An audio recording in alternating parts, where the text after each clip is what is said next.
कबीर अपने दोस्त को कहता है कि तुम वाजिद पर नजर रखो, मुझे इस पर शक है कि ये कुछ ना कुछ तो हमसे छुपा रहा है, और जिस गाड़ी का मैंने नंबर दिया था तुम उस गाड़ी का भी पता करो। इसके बाद कबीर रिया को कॉल करेगा और रिया को बोलेगा मुझे तुमसे बहुत जरूरी बात करनी है, तुम जल्दी से मुझे मिलने आ जाओ। जहां पर रिया कबीर को बोलेगी हाँ ठीक है मैं आ रही हूँ।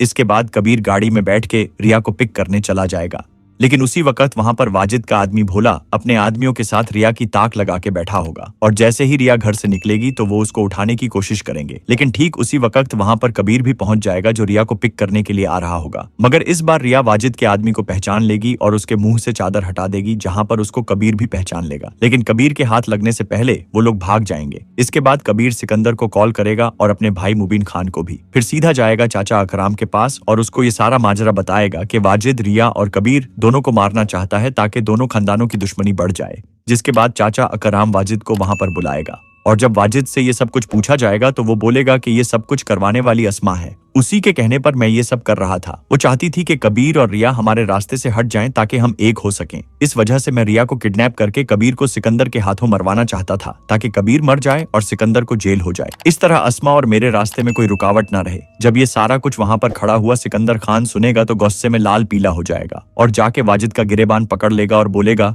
तुम्हारी हिम्मत कैसे हुई मेरी बहन रिया को किडनैप करने का सोचने की। मुझे शर्म आती है कि आज तक मैं तुम्हें अपना दोस्त समझ रहा था। इसका मतलब कबीर खान और उसकी फैमिली का कोई भी कसूर नहीं था। ये सारी अस्मा और तुम्हारी साजिश थी जिसकी वजह से दोनों खानदानों के दरमियान दुश्मनी पैदा हो गई।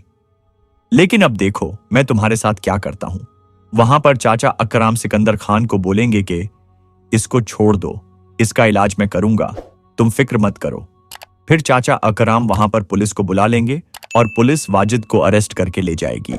सिकंदर खान वहां पर मुबीन खान और कबीर खान से माफी मांगेगा और कबीर को गले लगा के दुश्मनी खत्म कर देगा, लेकिन वाजिद के बाद अब अस्मा को भी सबक सिखाएगा। वो वहां से सीधा जाएगा घर जहां पर अस्मा बैठी होगी, और जब वो देखेगी कि सिकंदर के साथ कबीर खान, मुबीन खान और रिया सारे इकट्ठे आए हैं तो वो फौरन कबीर को बोलेगी तुम्हारी हिम्मत कैसे हुई हमारे घर आने की, निकल जाओ, दफा हो जाओ हमारे घर से, क्यों बार बार तुम यहाँ आते हो, क्या भूल जाते हो कि तुम हमारे दुश्मन हो। जहां पर सिकंदर खान अपनी बहन अस्मा को गुस्से से बोलेगा बस बहुत हो गया, असल में तुम्हारी हिम्मत कैसे हुई, तुमने आज तक हमें यही बताया कि कबीर और उसकी फैमिली ने हमारे साथ जुल्म किया है, वो हमारे दुश्मन हैं, लेकिन असल दुश्मन तो तुम थी। तुम्हें शर्म नहीं आती, तुम तो बहन कहलाने के लायक भी नहीं हो। तुम जैसे घटिया औरत मैंने जिंदगी में कभी नहीं देखी।